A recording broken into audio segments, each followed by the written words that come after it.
की आपण ज्या प्रकारचं अन्न ग्रहण करतो त्याप्रमाणे आपला स्वभाव बनतो, आपल्या मनाची त्या पद्धतीने जडणघडण होते आणि ह्या गोष्टी कर्मामध्ये उतरतात. का म्हटलं जातं स्वामींना स्मर्तकामी? ज्याचं आपण स्मरण केलं की तो लगेचच उपस्थित राहतो तो स्मर्तृगामी. 8व्या अध्यायामध्ये अन्नाविषयी बरीच माहिती दिलेली आहे. 8व्या अध्यायामध्ये 3 मुख्य प्रसंग आहेत. त्यातला हा एक प्रसंग, द्विज म्हणजे ब्राह्मण. मग ते तेवढंच आहे. द्वि म्हणजे 2 आणि ज म्हणजे पंचकन्यांचा उल्लेख येतो. त्यांच्या संबंधित काय सांगता येऊ शकेल आपल्याला? ओम अहिल्या द्रौपदी सीता तारा मंदोदरस्तथा पंचकन्याम स्मरनित्यम महापातक नाशनम.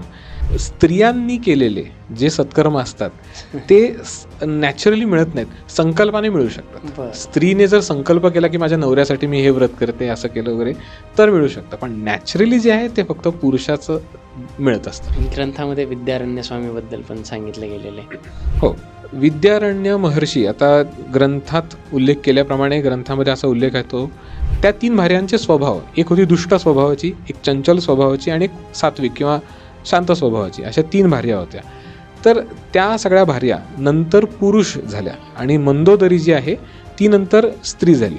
आणि त्या कर्मरहस्यात असं सांगितलं गेलेलं आहे की स्थानांना सुद्धा आत्मा असतो. तर आत्मा याबद्दल कसं आहे बघा,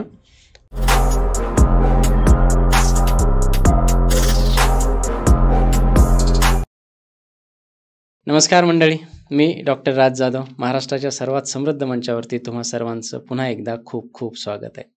आज पुन्हा एकदा मंचावरती सिद्धयोगी अभिषेक वैरागी दादा आलेले आहेत आणि आज आपण शूट करतोय श्रीपाद श्री वल्लभ चरित्रामृत सिरीजचा 4था पार्ट. आजपर्यंत आपले 3 पार्ट रिलीज झालेले आहेत आणि आजचा हा 4था पार्ट आहे. अनुभव खूप वेगळा, अद्भुत अशा पद्धतीचा आहे आणि हे सगळं करत असताना मला पर्सनली इतका जास्त आनंद होतो आहे की आपल्या या मंचाच्या माध्यमातून किंवा स्वामींनी, दत्तात्रयांनी या गोष्टीसाठी आम्हाला निवडलं. हे करताना जी काही अनुभूती येते ना, ती शब्दात सांगण्यासारखी नाही. तुम्हाला हे सगळे अनुभव कसे वाटत आहेत, हे पार्ट्स कसे वाटत आहेत, हे सांगत चला आणि आम्ही तुमची सेवा करत राहू. जास्त वेळ घेत नाही, सरळ आपण अभिषेक दादांकडे वळूयात आणि बघूयात आज आपल्याला काय नवीन ऐकायला मिळतंय ते. नमस्कार. स्वामी शरण. स्वामी शरणम, श्री गुरुदत्त शरणम. खूप छान चालू आहे दादा आजपर्यंत. म्हणजे लोकांचे रिस्पॉन्सेस तर इतके जबरदस्त येत आहेत, सगळ्या माध्यमातून कमेंट्स येत आहेत, मेसेज येत आहेत आणि लोक खूप आवडीने सगळं बघत आहेत. अजून आपल्या वाणीच्या माध्यमातून जी काही सेवा करता येईल ते करूयात. आत्तापर्यंत आपण जे पाहिलं होतं 3ऱ्या पार्टपर्यंत, मागे खगोल वर्णन आपण केलं. त्याच्यामध्ये बऱ्याचदा काय होतं की गुगलवरती, यूट्यूब, फेसबुक याच्यावरती स्वामींना किंवा श्रीपाद स्वामींना सुद्धा स्मर्तगामी असं एक उल्लेख येतो. हे काय आहे, म्हणजे का म्हटलं जातं स्वामींना स्मर्तगामी? बरोबर, एकदम सोपं आहे. याचं वर्णन आपण शब्दशः जाऊ. स्मर्तृ म्हणजे स्मरण करणारा, आणि गामी म्हणजे जाणारा. म्हणजे एक्झॅक्ट उल्लेख त्याचा स्मर्तृगामी. स्मर्तृगामी, स्मर्तगामी पण म्हणतात. तर स्मर्तृगामी म्हणजे काय, तर ज्याचं आपण स्मरण केलं की तो लगेचच उपस्थित राहतो तो स्मर्तृगामी. आणि दत्तात्रयांचा हा नित्य स्वभाव आहे. अर्थात हे त्यांचा स्वभावच आहे. दत्तात्रय पूर्ण अवतारात, अंश अवतारात जेवढे त्यांनी अवतार धारण केले, यांचं स्मरण करता क्षणी ते उपस्थित राहतात. उपस्थिती अशी नाही की ते सदेहच राहतील, ते कधी सदेह, कधी सूक्ष्म देहाने आणि कधी अंतरंगामध्ये, अशा कुठल्याही रूपात ते उपस्थित राहतात. आणि त्यांची उपस्थिती म्हणजे आपण असं नाही म्हणू शकत, अनुमान लावू शकत नाही. त्यांची उपस्थिती नाम स्वरूपात आपल्या मुखात येऊ शकते. ते त्यांची लीला आहे. चिंतनात हो, चिंतनात देखील त्यांचं स्मरण, आपल्याला नामस्मरण करण्याची इच्छा होणं, हे देखील त्यांची इच्छा. आता परमपूज्य वासुदेवानंद सरस्वती टेंबे स्वामींनी एक स्तोत्र लिहिलेलं आहे, दत्त चित्त स्थिरीकरण स्तोत्र.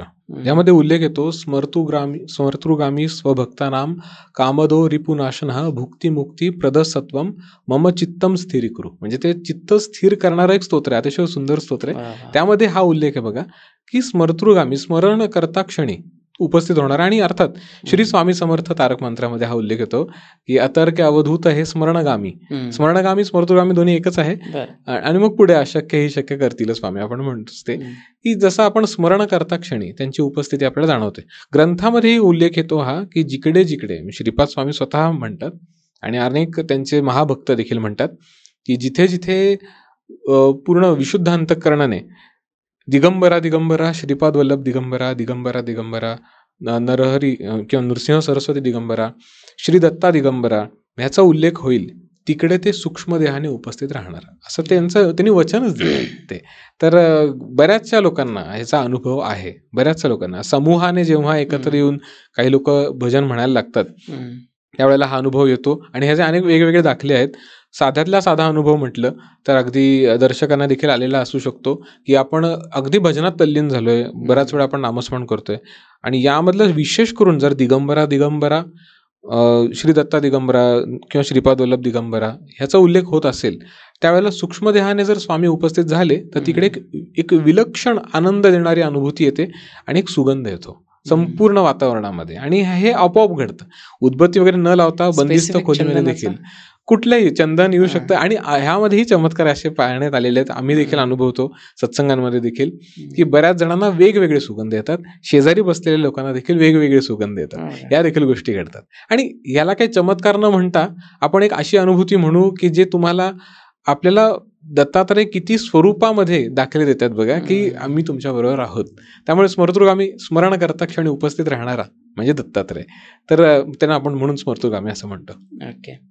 8व्या अध्यायामध्ये अन्नाविषयी बरीच माहिती दिलेली आहे आणि ती खूप गहन आणि गूढ आहे असं वाटतं मला. तर त्याची एक उकल आपल्या माध्यमातून झाली तर. 8व्या अध्यायामध्ये 3 मुख्य प्रसंग आहेत. त्यातला हा एक प्रसंग असा आहे की कर्मरहस्य ज्यामध्ये सांगितलंय. मग सुरुवात अशी होते अन्नाबद्दलची. अन्नाची म्हणजे अन्नापर्यंत येण्यापूर्वी त्यांनी कसे एकमेकांमधली सांगड लावली बघा, की प्रजापती किंवा परमेश्वराने पृथ्वी किंवा सृष्टी निर्मितीपूर्वी संकल्पाने पहिलं काय निर्मिती केली तर प्राणशक्ती किंवा प्राणमय सृष्टी निर्माण केली. मग प्राणमय सृष्टीनंतर स्थूल सृष्टी निर्मिती झाली. तर ही प्राणमय सृष्टी म्हणजे काय तर प्राणशक्तीचा संबंध जिकडे येतो तो मग प्राणमय कोश. आणि मग ह्यामध्ये अजून एक उल्लेख येतो ग्रंथामध्ये की प्राणमय कोशामध्ये ज्या काही अडचणी असतील प्राणशक्ती संबंधित हिला आपण सुलभरित्या प्रवाहित केलं तर मग आपले भौतिक अडचणी देखील दूर होतात. तर हे काय नक्की काय, आता बऱ्याच साधक मंडळींनी मला देखील एक प्रश्न विचारला होता एकेकाळी, त्यावेळेला त्याचं हे उत्तर मी सांगितलं होतं की प्राणमय कोश ज्याला आपण ऑरा म्हणतोय यामध्ये प्राणशक्ती फिरते, तर त्यावरती उपचार करणं, प्राणायाम करणं किंवा विशिष्ट पद्धतीने अभ्यास करून व्यायाम करणं, दिनचर्या नीट पालन करणं, वेळेवर जेवणं, वेळेवर झोपणं, या सगळ्या गोष्टी जरी पाळल्या आपण तरी आपण आपली प्राणशक्ती सुलभरित्या प्रवाहित करतो. म्हणजे जी अशुद्ध आहे ती बाहेर फेकतोय, शुद्ध आहे ती आतमध्ये ओढतोय. याने देखील भौतिक अडचणी दूर होतात असं त्याचा अर्थ होतो. आणि भौतिक अडचणी वगैरे हे सगळं उल्लेख झाला. अशी सांगड लावत लावत लावत मग पुढे उल्लेख येतो की प्राणशक्ती जी आहे हिचा संबंध काय. तर मग ही प्राणमय सृष्टी निर्मिती होण्यापूर्वी म्हणजे स्थूलमय सृष्टी होण्यापूर्वी प्राणमय सृष्टी, मग स्थूलमय सृष्टी, त्यानंतर मग पंचमहाभूतांचा प्राकटीकरण झालं, पंचमहाभूत निर्मिती झाली.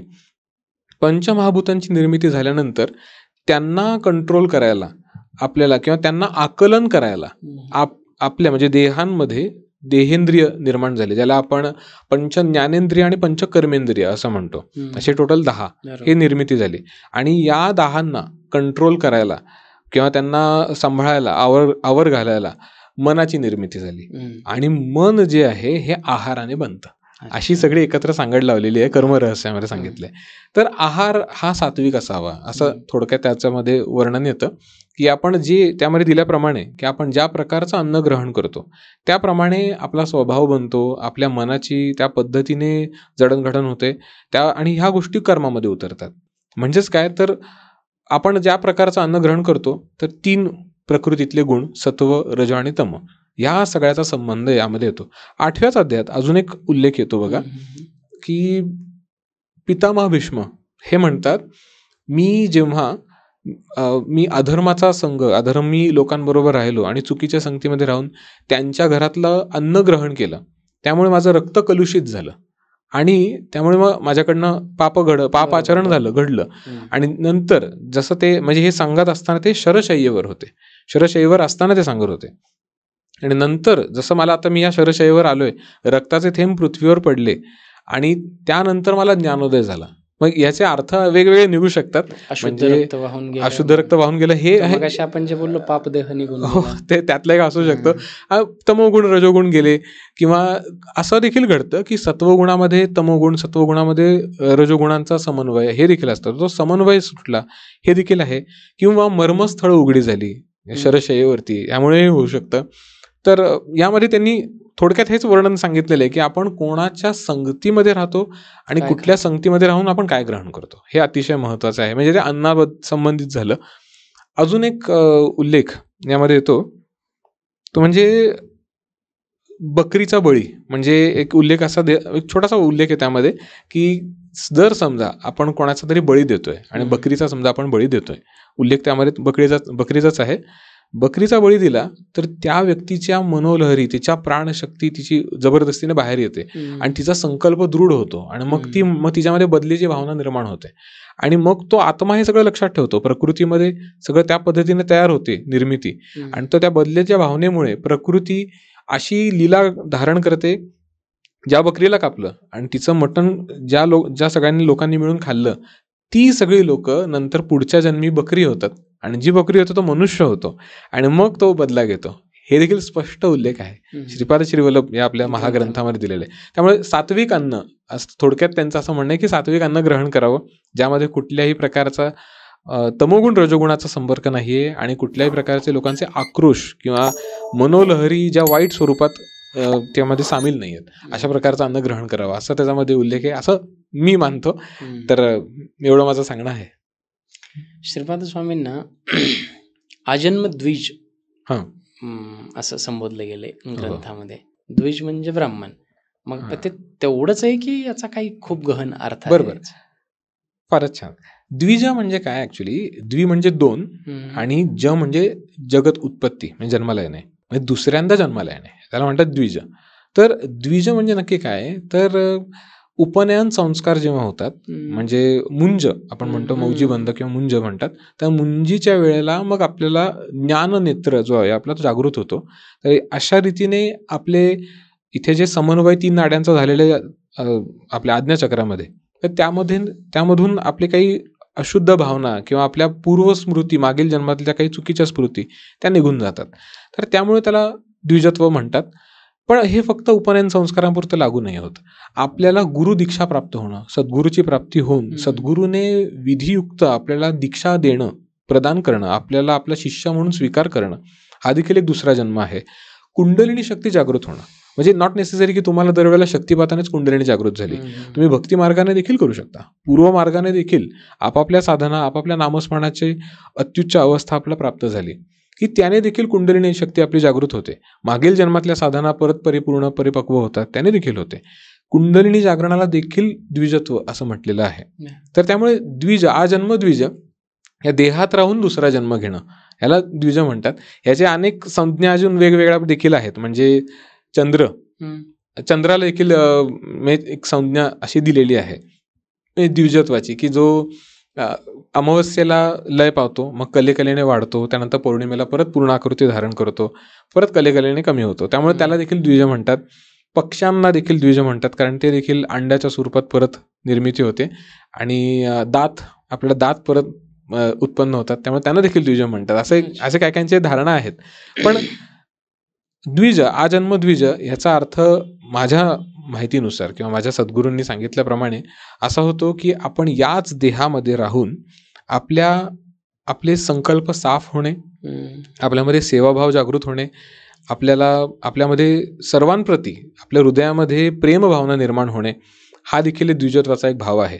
जेणेकरून आपण परोपकारी वृत्ती आपल्यामध्ये वाढत जाते आणि आपण स्वतःचा स्वार्थ बाजूला ठेवून आपण इतरांसाठी काहीतरी झटतोय आणि इतरांसाठी काहीतरी करण्याची, आपल्याला शुद्ध आचरण करण्याची प्रवृत्ती होणं, हा देखील एक द्विजत्वाचा एक भाव आहे. त्यामुळे श्रीपाद स्वामी प्रश्नच नाही, ते अर्थात परमात्मा होते आणि ते आजन्म द्विज असं त्यांना ह्याची अनेक कारणे किंवा दाखले देखील देऊ शकतो आपण.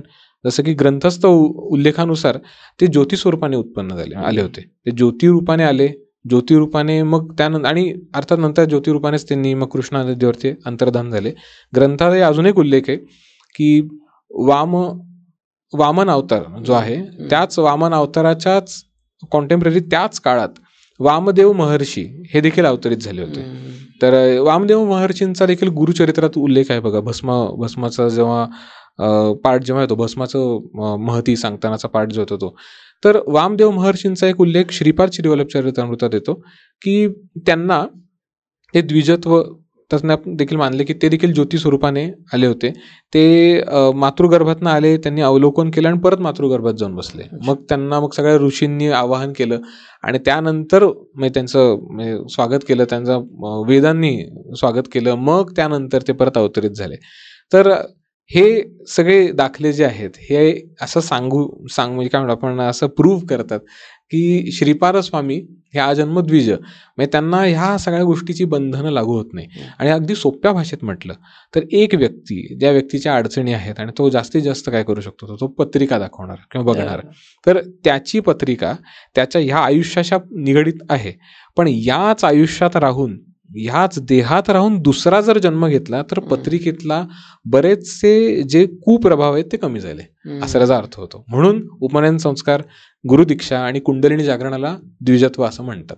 आणि अर्थात परमात्म्याला ह्या सगळ्या गोष्टी तर लागू होत नाही, पण आपण तेच आपण लागू होत नाही, पण तरी आपण तसं ग्रंथात उल्लेख आहे त्यामुळे आपण म्हणतो ते परब्रह्म परमात्मा आहेत. तर म्हणजे ह्या फार छोट्या उपाधी किंवा छोट्या गोष्टी आहेत असं मला सुद्धा एक मनोमन जाणवलं. खूपच पुढे छान छान छान छान अशी वर्णनं येतात. 8वा अध्याय लागतो त्यात कर्मरहस्य. आणि त्या कर्मरहस्यात असं सांगितलं गेलेलं आहे की स्थानांना सुद्धा आत्मा असतो, ठिकाणांना स्थानांना आत्मा असतो आणि ते सगळं फार रहस्यमयी आहे. बरोबर. तर आत्मा याबद्दल कसं आहे बघा, त्या पृथ्वी संबंधित असो, व्यक्ती संबंधित असो किंवा संघटने संबंधित असो, म्हणजे त्यामध्ये दिल्याप्रमाणे ग्रंथस्थ उल्लेखानुसार की एक लोकांचा समूह, संघटना, लोक किंवा ते स्थान, आणि स्थानांमध्ये वेगवेगळे त्यांनी विस्तृत वर्णन केलेलं आहे. या सगळ्यांना आत्मा आहे. कारण अर्थात त्याचे म्हणजे अगदी थोडंसं डिटेल त्यामध्ये वर्णन आहे. त्या आपल्यासारख्यांना म्हणजे मला तेवढं काय अगदी डिटेल सांगता येईल असं वाटत नाही, पण खूप छान त्यामध्ये दिलंय की त्यामध्ये परमात्मा तत्वाशी संबंध येतो आणि परमात्मा तत्वाशी तादात्म्य स्थितीमध्ये राहिल्या कारणाने त्या स्थानांना आत्मा आहे असं त्यांचं म्हणणं आहे. मग याचा उल्लेख कसे, तर मी अनुभवातनं काही गोष्टी सांगतो किंवा एक वेगळे थोडेसे आउट ऑफ द बॉक्स एक दाखले देतो. की अनुभवातली एक गोष्ट अशी की मला आठवतंय, बऱ्याचशा लोकांना मी ऐकलंय देखील की जेव्हा कुठे ते प्रवास सुरू होतो आणि घाट लागतो, तर अशा ठिकाणी मी काहीकांना जय घाटाई म्हणताना ऐकलंय. तर मी एकांना विचारलं होतं की जय घाटाई म्हणजे नक्की काय. तेव्हा त्यांनी मला एक सांगितलं होतं, एक जण होते, त्यांनी मला सांगितलं की आमची देवी आहे घाटाई, घाट लागला की आम्ही जय घाटाई म्हणतो, आणि जेणेकरून मग ती आमच्या रक्षणासाठी येते आणि त्यांची ती धारणा आणि त्यांचे अनुभव आहेत तसे की त्यांना त्यावेळेला कोणत्याही प्रकारचं म्हणजे अपघात होऊ नये यासाठी ती रक्षण करते.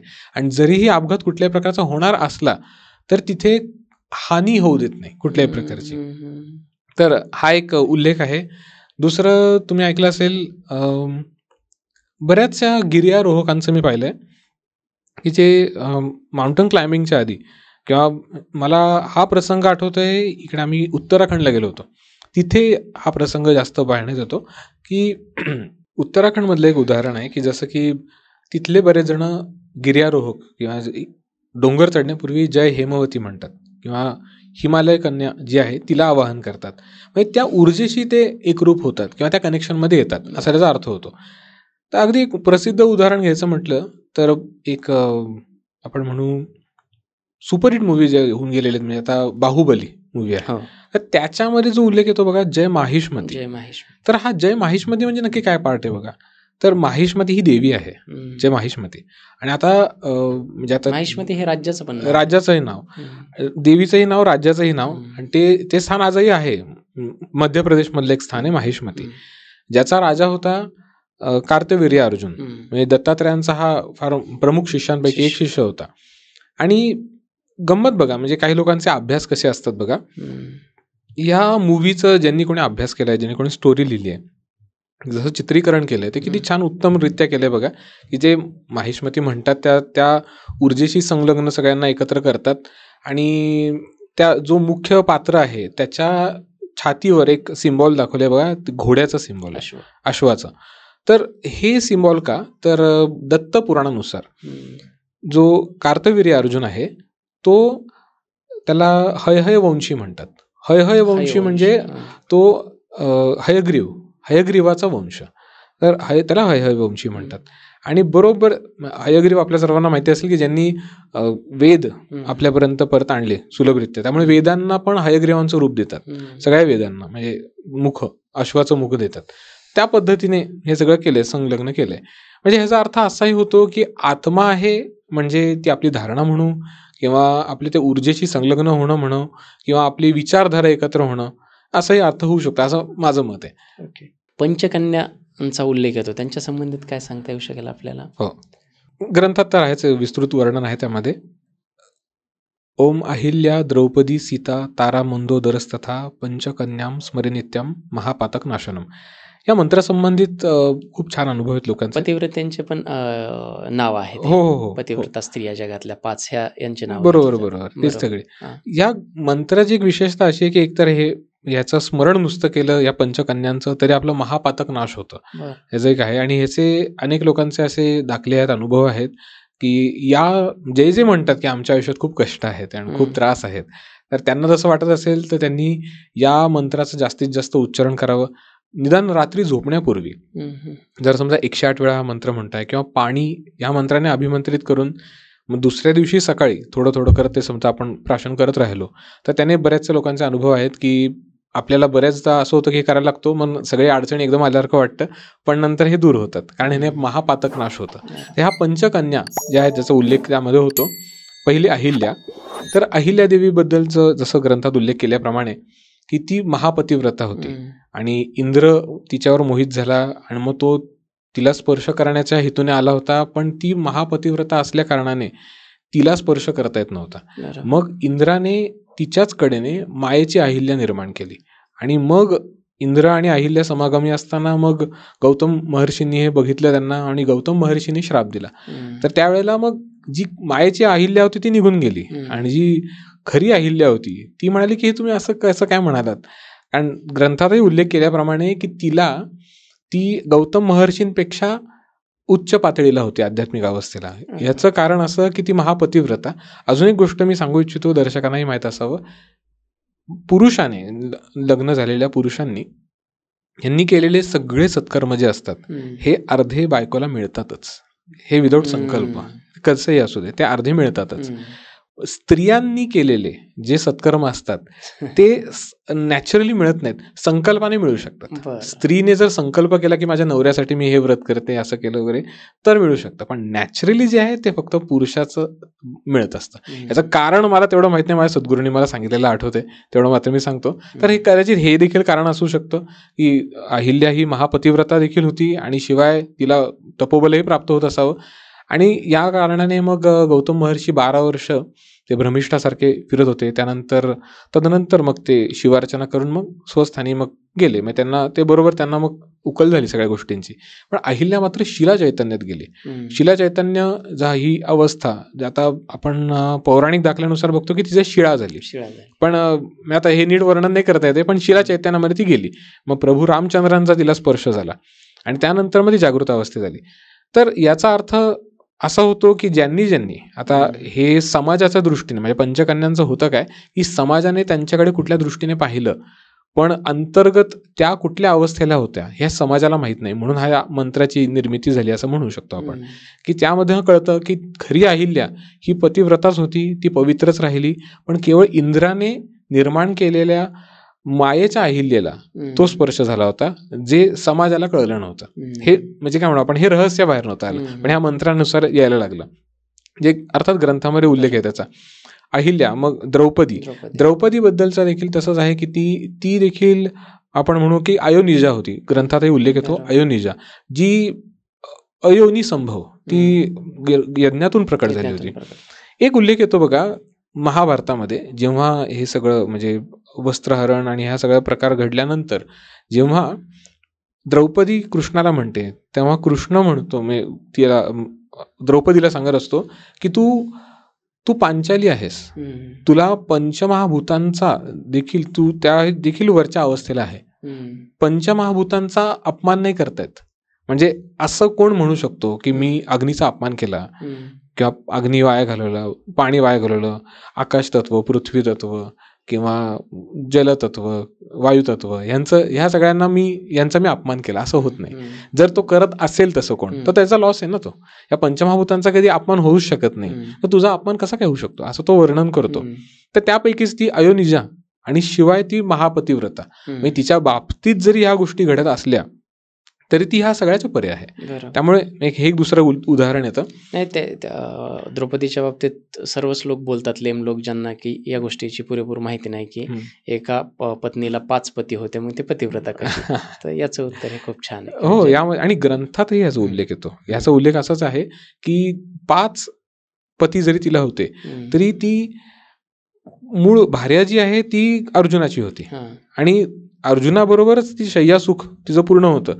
पण तिचे इतरांबरोबरचे संबंध कसे होते, तर ह्याला भीमाला ती रुचकर भोजन करून द्यायची, लक्ष्मी स्वरूप बाकी जण मानायचे, धर्मराजाबरोबर ती शास्त्र चर्चा किंवा भविष्या संबंधित गोष्टी बोलायची, किंवा अजून नकुल सहदेव यांच्याबरोबर इतर चर्चा व्हायच्या. पण म्हणजे हे सगळं स्पष्ट दिलंय ग्रंथामध्ये. म्हणजे म्हणून म्हणतो की श्रीपाद श्री वल्लभ चरित्रामृत हा महाग्रंथ प्रत्येक घरी का असावा, तर या सगळ्या गोष्टींची देखील यामध्ये होते. आपल्याला खूप चांगला मुद्दा काढला तुम्ही. तर अशा प्रकारे पहिला अहिल्या, द्रौपदी, सीते बाबतीतही आपण सीतामातेच्या बाबतीतही तेच, की जेव्हा आपण बघतो की रावण सीतामातेंना घेऊन गेला होता, तर एक गोष्ट आपल्याला सर्वांना माहिती आहे की लक्ष्मण रेषा लांघता येत नव्हती रावणाला. पण मग म्हणजे काय म्हणू आपण, सीतामातेला बाहेर आणण्यासाठी मग ते ओढण्याचं जे काम झालं, त्यावेळेला जेव्हा सीतामाता जेव्हा बाहेर गेली तर ती त्या लक्ष्मण रेषेच्या आतमध्ये भूमातेने अग्नितत्वाचं किंवा अग्निदेवतेच्या सहाय्याने भूमातेमध्ये सीतामाता गेली होती. आणि जी सीतामाता जी इकडं काय म्हणू आपण लंकेमध्ये गेली, तर ती होती मायेची सीता. आणि ज्या वेळेला मग सगळं संग्राम झाला रामायणाचा पूर्ण, आणि त्यानंतर प्रभू रामचंद्र जेव्हा भेटले आणि जेव्हा सीतामातेचं नंतर अग्निपरीक्षा झाली, तर ज्या वेळेला अग्निपरीक्षा झाली त्यावेळेला मायेची सीता लुप्त झाली आणि खरी सीता त्यावेळेला बाहेर आली.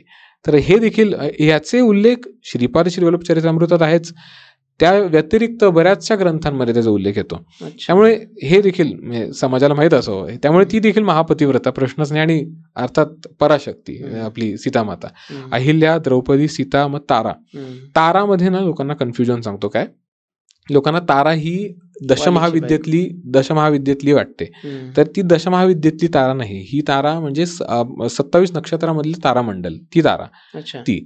तर यामध्ये दिलेलंच आहे की 12 राशी आहेत, तर मग त्या राशी कशा निर्मिती होते, तर सगळे 27 नक्षत्र जे आहेत त्यांचा समूह, मग त्यामधला छोटा छोटा भेद असतो, त्याला आपण राशी म्हणतो, 12 राशी. तर या सगळ्या नक्षत्रांमधून परिभ्रमण करण्याचं कार्य नक्की कोणाचं आहे, तर ते चंद्राचं आहे.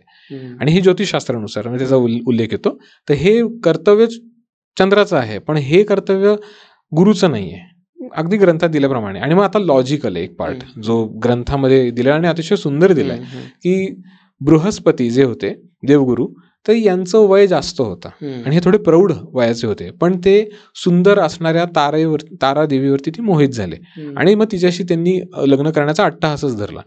आणि यामध्ये पण घडलं काय, तर त्यांनी लग्न तर केलं, पण तिचं म्हणजे काय म्हणू आपण हृदय जे आहे, ती चंद्राधीन झाली होती, तिचं हृदय चंद्राधीन झालं होतं. तर त्या क्षणापासून तिच्या जीवाणूंमध्ये बदल घडला होता.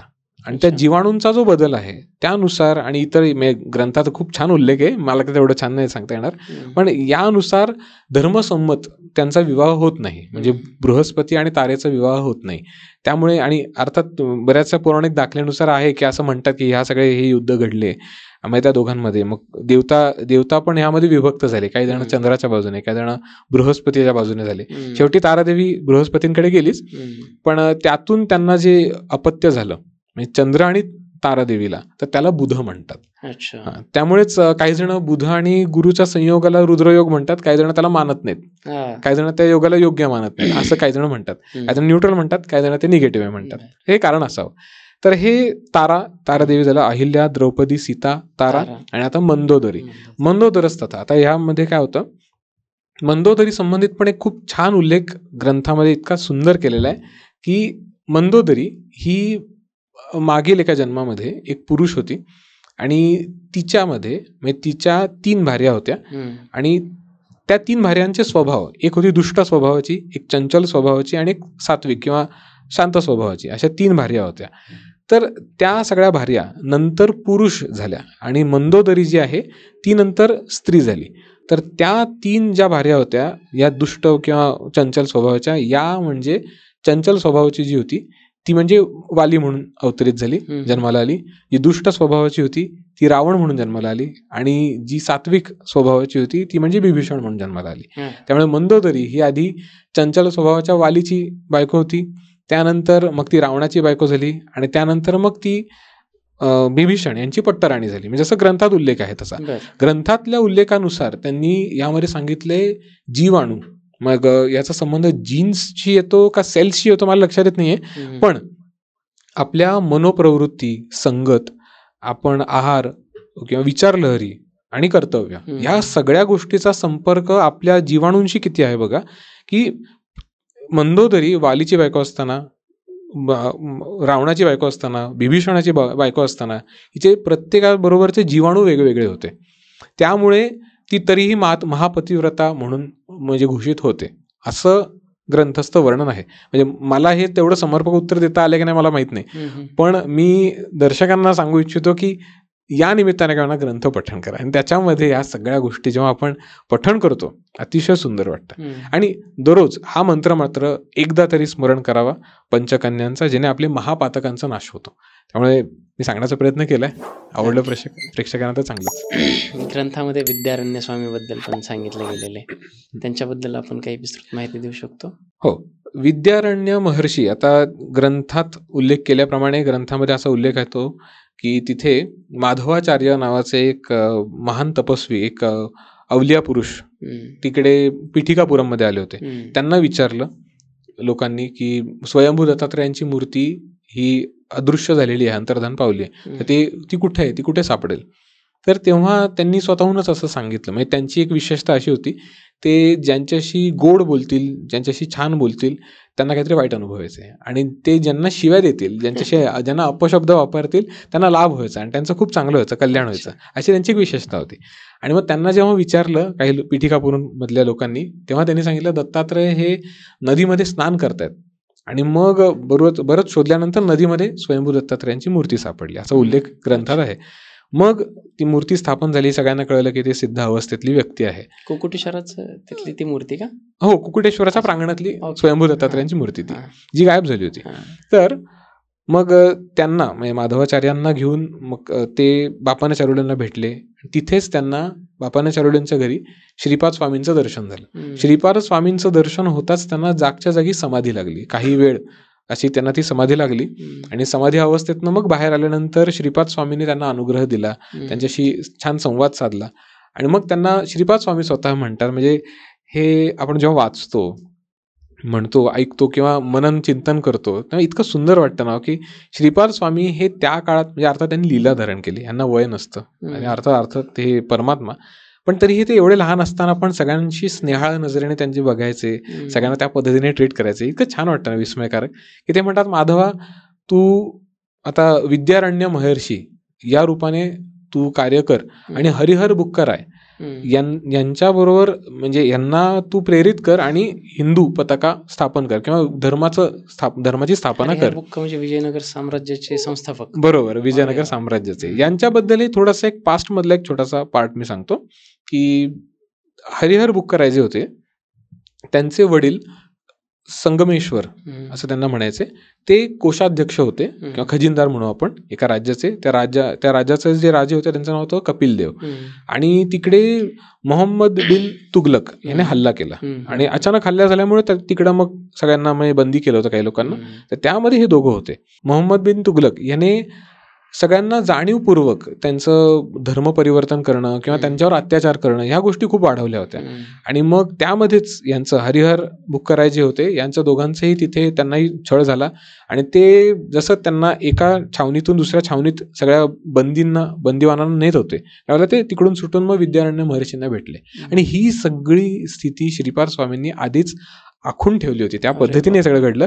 श्रीपाद स्वामींनी अजून एक गोष्ट त्यांना सांगितली की तूच नंतर शृंगेरी जे आदि शंकराचार्यांचं मठ, पट शंकरी. आहे, मठ तिकडचा मठाधिपती होशील. मठाधिपती झाल्यानंतर तुझाच शिष्य आणि त्याच्यानंतर अजून एक शिष्य तुझ्या परंपरेत एक येईल, तो म्हणजे कृष्ण सरस्वती, हा म्हणजे तू असशील, असं त्यांना सांगितलं. आणि अर्थात आपल्याला माहिती आहे की गुरुचरित्रात देखील याचा उल्लेख येतो की कृष्ण सरस्वती म्हणजे नृसिंह सरस्वती, परमात्मा नृसिंह सरस्वतींचे गुरु, म्हणून श्रीपाद स्वामी त्यांच्या पाया पडले. मग ते म्हणाले तुम्ही माझ्या पाया का पडला? तेव्हा ते म्हणाले की तुला माझ्याकडे बघून पुत्र वात्सल्य निर्माण झालं, तर मग ही गोष्ट वाया जाऊ नये. तर माझी इच्छा आहे की मी पुढील अवतारात म्हणजे परमात्मा नृसिंह सरस्वती अवतारामध्ये तुझ्याकडून संन्यास दीक्षा ग्रहण करेल. काशी या क्षेत्री तू कृष्ण सरस्वती अवतार धारण करशील, या रूपात येशील, त्यावेळेला मी तुझ्याकडून दीक्षा ग्रहण करेल, संन्यास दीक्षा. तर एवढा हा सगळा संकल्प कनेक्शन आहे. लागतात तेव्हा खूप जबरदस्त वाटतं. हो, अतिशय. आणि दत्तपुराण, श्रीपाद श्री वल्लभ चरित्रामृत आणि गुरुचरित्र हे बऱ्याच ठिकाणी एकमेकांना कनेक्टेड आहेत आणि फार विस्मयकारक आहे. सर्वात महत्वाचे म्हणजे हे सगळ्यांचे लेखक म्हणा किंवा ते सगळे वेगवेगळे आहेत. त्याचे जेव्हा कनेक्शन्स लागतात तेव्हा खूप म्हणजे असं वाटतं की अर्थपूर्ण वाटतं सगळ्या गोष्टी. अगदी खरं. खूप छान. मला असं वाटतं की आत्तापर्यंत जे 3 पार्ट्स रिलीज झालेले आहेत त्याच्यातून जे प्रश्न आलेत त्याची आपण दखल घेतली पाहिजे, म्हणून मी ते प्रश्न विचारतोय. सर्वात महत्त्वाचं तर हा ग्रंथ किती अद्भुत आहे, महाग्रंथ आहे, सर्वांना आत्तापर्यंत कळले, आपल्याला तर त्याची प्रचिती येतच आहे. आणि बऱ्याच जणांचे प्रश्न आहेत की याचं पारायण कसं करायचं, कोणी करायचं, कधी करायचं आणि याचे काही नियम विधी आहेत का, त्याच्याविषयी आपण बोलूयात. बघा, सर्वप्रथम तर मी सगळ्यांना सांगू इच्छितो की या ग्रंथाला असे विशेष काही नियम नाही, काहीच नाही. सगळेजण या ग्रंथाचं पठण पारायण करू शकतात. स्त्रिया करू शकतात. हो, स्त्रियाही त्याचं पठण पारायण दोन्ही करू शकतात. पठण आणि पारायण यातलं छोटासा एक भेद सांगतो पटकन. पारायण हा संकल्प असतो, म्हणजे तुम्ही कितीतरी विशिष्ट दिवसांमध्ये म्हणजे 7 दिवसांमध्ये तुम्ही संपूर्ण ग्रंथ पठण करणार किंवा वाचन करणार, याला पारायण म्हणतात. हे चालू असताना म्हणजे हे पूर्ण होईपर्यंत आपण या 7 दिवसांमध्ये नियम एवढाच आहे, सगळ्याच ग्रंथांना लागू होतो. कुठलाही सद्ग्रंथ पारायण करताना आपण फक्त वेस ओलांडायची नाही. आपण ज्या शहरात राहतो तिथे राहायचं असतं. परान्न वर्ज्य, आपण दुसऱ्यांच्या घरचं अन्न शक्यतो ग्रहण करू नये. याची अनेक कारणं असू शकतात. आपापल्या धारणेनुसार त्याचा अर्थ आपण घेऊ शकतो. ते करायचं. आपण जेव्हा कुठल्या आराध्याचं पठण करतो, पारायण करतो, तर त्यावेळेला त्यांना बसायला एक आसन, आपली एक धारणा म्हणून आपण ठेवावं, पाठ ठेवावं. त्याच्यावरती एखादं वस्त्र किंवा न वापरलेलं आपलं एखादं वस्त्र, कापड त्यामध्ये आपण ठेवावं, जे आपण वापरत नाही घ्यावं, त्यांच्यासाठी ठेवावं. तिकडे तुम्ही हळद कुंकू फुलं अर्पण करू शकता, अक्षता अर्पण करू शकता. त्या अक्षता देखील तुम्ही स्वतःजवळ जपून ठेवू शकता, हे तुम्ही नक्कीच करू शकता. शिवाय बाकी ऑप्शनल गोष्टी आहेत की तुम्ही कलश स्थापन करावा की नाही, करू शकता. कलश स्थापन करणं अतिशय शुभ. कलश स्थापन करणार असू तर त्याच्या शेजारी आपल्याला गणपती देखील स्थापन करायचा आहे, अक्षतांवरती सुपारीचा. एवढं बेसिक आहे, जास्त काय असं आपल्याला मोठं करायची गरज नाही आहे. आणि तुपाचा दिवा लावायचा आहे. तुपाचा दिवा अखंड आपण जर पठण कालावधीमध्ये अखंड तेवत ठेवला आपण तरीही चालेल, ते शुभ. पठण म्हणजे काय, आता हे मी आत्तापर्यंत पारायणाचं सांगितलं. पठण म्हणजे काय, तर दररोज 1, 2, 3 असे तुम्ही अध्याय थोडे वाचू शकलात तरी चालेल. आणि मग समजा खंड पडला त्यामध्ये हरकत नाही. यामध्ये हे तुम्ही पाळलं तर शुभ आहे. म्हणजे आपण नाहीच खंड पडू दिला, शुभ आहे. समजा नाही तुम्हाला खंड पडला, हरकत नाही, तिकडून पुढे तुम्ही कंटिन्यू करू शकता. तर पठण पारायणामध्ये हा थोडासा फरक आहे. कोणीही कुठेही करू शकतात. पारायण मात्र दिलेले जे काही अध्यायाचे विभाग आहेत त्या पद्धतीने ठराविक, आणि त्यामध्ये दिलेले आहे की पहिल्या दिवशी किती अध्याय आपण असं दिलेलं आहे, तर त्या पद्धतीनुसार तेवढ्या अंकानुसार आपण अध्याय पठण करावे. स्त्रिया करू शकतात. दुसरं काही जणांचे प्रश्न होते की आम्ही वाचलं नाही आणि मनोमन जर केलं तर ते चालतं. हो, अर्थात मनन म्हणजे मनन करतो आपण. हो, चालतं, काही हरकत नाही आहे, नक्कीच. काही लोकांचे प्रश्न होते की रोज एक अध्याय वाचला तर चालेल. हो, ह्यालाच पठण म्हणतात. तर हे पठण आपण नक्कीच करू शकतो. रोज अध्याय 1 वाचला तरीही चालेल, तुमच्या मर्जीनुसार. आणि यामध्ये काही तिथी वगैरे या गोष्टी पाळायची गरज नाहीये. तुम्हाला असं वाटलं की उद्यापन हे आपल्याला शुभ तिथीवर आणायचं आहे, तर ही शुभ तिथी 3.5 मुहूर्तांचा असू शकतो, मग 1 दिवस किंवा रवी पुषामृत योग, गुरु पुषामृत योग, अजून कुठल्या सणाचा कुठला दिवस, आपला वाढदिवस, अशा दिवशी जर आपण उद्यापन केलं तर अजूनच चांगलं. म्हणजे त्या दिवशी आपण उद्यापनाच्या दिवशी त्यामध्ये दिल्याप्रमाणे आपण अन्नदान करायचं असतं, तर त्यामध्ये दिल्याप्रमाणे केलं सगळं तर खूपच शुभ. नाहीतर दत्त देवस्थान कुठलं आसपास असेल जिकडे औदुंबर वृक्ष आहे असं देवस्थान, तिकडे तुम्ही अन्नदान करू शकता किंवा अन्नदानासाठी पैसे देऊ शकता. ओके. हे देखील आपण करू शकतो. गुरुचरित्राचं पारायण करत असताना एक वेळ असते, 4च्या अगोदर वाचायचं असतं, दुपारी 1-1.5 तास वाचायचं नसतं, असं याच्यामध्ये नाही, काही असं काही नाही, असं काही नाही. याच्यामध्ये हो, काही हो, नाही. काही नाही. ओके. आणि म्हणून तर हा अगदी सोपा ग्रंथ आहे आपल्यासाठी. स्त्रिया, पुरुष, सर्व जाती धर्माचे हो, सगळे हो. लोक हे पठण करू शकतात, नक्की, पारायणही नक्की. करू शकतात, पठणही पठणही करू करू शकतात. शकतात. खूप अगदी सुंदर नक्की. ग्रंथ आहे. अजूनही काही प्रश्न असतील तर विचारा आणि त्याची उत्तर आपण पुढल्या भागामध्ये अभिषेक दादाकडून घेऊयात. आणि पुन्हा तेच की हे खूप सुंदर पद्धतीने चाललंय. आम्हालाही जेवढा आनंद होतोय तेवढाच तुम्हाला देखील होत आहे, हे तुमच्या रिस्पॉन्सवरून कळतंच आहे. तरी लाईक करत राहा, प्रश्न कमेंट करा किंवा काही जाणून घ्यायचं असेल तेही कमेंट करा आणि सबस्क्राईब करायला बिलकुल विसरू नका. दादा, आजच्यापुरतं आपण थांबूयात आणि पुन्हा 5वा पार्टसाठी पुन्हा भेटूयात. धन्यवाद. स्वामी धन्यवाद. शरणम, श्री गुरुदत्त. स्वामी शरणम. जय नघा दत्तात्रय.